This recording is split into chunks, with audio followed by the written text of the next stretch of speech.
व्यासपीठावर उपस्थित सन्माननीय पाहुणे मंडळी, आज 3 जानेवारी क्रांतिज्योती सावित्रीबाई फुले जयंती। मित्रांनो, आपल्याला माहित आहे की क्रांतिज्योती सावित्रीबाई फुले यांच्यामुळे महिलांना शिक्षणाचा दर्जा मिळाला, महिलांना स्थान मिळालं, इथपर्यंत आपल्या सर्व लोकांना माहित आहे।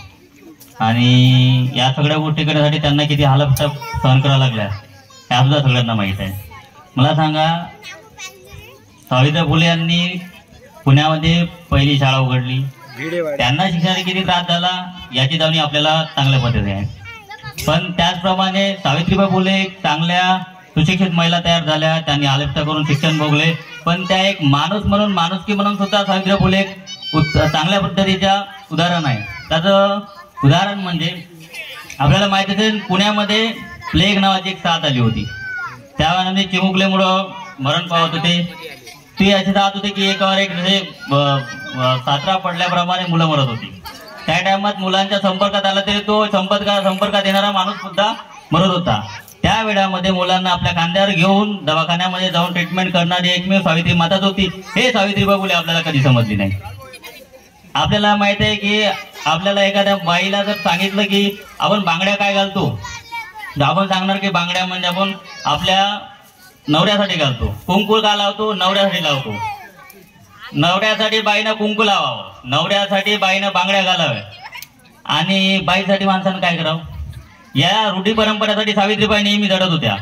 त्याच्यामुळे आपल्याला खरी सावित्री समजायची असेल तर आपल्याला अज्ञानाच्या दूर जावं लागेल। अज्ञानाचा शत्रू म्हणजे सावित्रीबाई फुले होती। महिलांना त्या काळात चूल आणि मूल या पलीकडे काहीच समजत नव्हतं। अहो, महिलांना जन्म घेण्यासाठी त्यावेळेच्या रूढी परंपरा तयार नव्हत्या। त्या टायमात आपल्याला सावित्रीबाई फुलेचं उदाहरण लक्षात आलं पाहिजे। आपल्याला पैंजण जर पायात घातलं तर बायाला विचारलं आपण की पैंजण का घालतो? आवाज यावं म्हणून घालतो, एक सुवासिनीचं रूप म्हणून घालतो। पण बाई तसं नाही आहे। पैंजण आपण यासाठी घालतो की एखाद्या महिलेवर अत्याचार होत असेल त्या टायमात, तर ते त्या अत्याचार झाल्यानंतर अत्याचाराला पिढीला दूर होण्यासाठी जेव्हा बाई घराच्या बाहेर पडत निघते तेव्हा तो पैंजण वाजतो, त्या महिलेवर अत्याचार झाला म्हणून पैंजण घालतं। हे सावित्रीबाईने चालू केली रूढी परंपरा आहे। त्यामुळे सावित्रीबाई फुले हे एक माणुसकीचं उत्तम उदाहरण आहे। त्याचप्रमाणे सावित्रीबाई फुलेंना शिक्षण घेताना आपण ऐकलंय, लहान मुलांना सुद्धा माहित आहे की शेण माती दगडदोंडे असे सहन करत होते। आजकालच्या बाईला दुरून टोमणा मारा तरी सहन होत नाही। विचार करा, त्या टाइम मध्ये आपण जर का सावित्रीबाईच्या जागी असतो आणि आपल्याला कोणी दगड मारला असता, शेण मारला असता, तर आपण दुसऱ्या लेकराला शिकवला गेलो असतो का?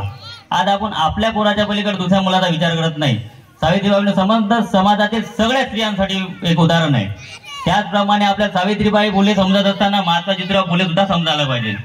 कारण प्रत्येक एक पुरुषामागे एक स्त्री असते म्हणते, पण ती एक सावित्री माता अशी स्त्री होती की ज्याच्यामध्ये महात्मा ज्योतिराव फुलेचे सत्यवान एक आणि विद्वान आणि आपण काय म्हणतो कर्तृत्वान असा माणूस होता। त्यामुळे आज आपल्याला लक्षात येतं की एवढं सगळं असताना सुद्धा आपल्याला काही रूढी परंपरा आपल्या मिटल्या नाहीये। मला असं वाटतं की सावित्रीबाई फुलेंना जर खरंच जर आज जयंतीनिमित्त काही आपल्याला संकल्प करायचा असेल तर आज आपल्या देशाच्या राष्ट्रपती, आपल्या विदर्भातील एक प्रतिभाताई पाटील राष्ट्रपती होऊ शकला, ते एकमेव त्यांचं कारण म्हणजे सावित्रीबाई फुले।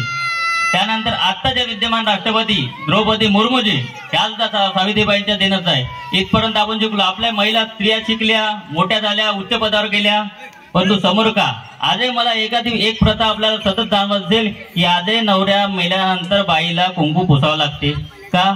नवरा मेला म्हणून बाईनं कुंकू पुसायचं आणि माणसानं काय करायचं? त्यामुळे आज एक संकल्पपूर्वक आहे, ही सुद्धा रूढी परंपरा आज आपली कुठेतरी नष्ट झाली पाहिजे। तेव्हा सावित्रीबाई फुलेंना खरं त्यांच्या कर्तृत्वाला सलाम होईल। एवढं बोलून माझे शब्द संबोधो, वेळेचं भान ठेवता, आपला कार्यक्रम चांगला होईल ही अपेक्षा करतो। आणि या कार्यक्रमाला सगळ्यांनी उपस्थित दर्शवली आणि पुखराज भाऊचं मी अभिनंदन करतो। या कार्यक्रमाला चांगल्या पद्धतीनं वळण दिलं आणि संगती भाऊ तुमचं सुद्धा अभिनंदन करतो की तुम्ही वेळात वेळ करून आमच्या कार्यक्रम उपस्थित नेहमीच दर्शवता। त्याचप्रमाणे आदरणीय मध्यवर्ती बँकेचे उपाध्यक्ष आणि माझे सुद्धा आधारस्तंभ आदरणीय संजय भाऊ देरकर हे सुद्धा आपल्या कार्यक्रमाला वेळात वेळ काढून उपस्थित दर्शवले, त्यांचं सुद्धा अभिनंदन करतो आणि माझ्या शब्दांना विराम देतो। धन्यवाद।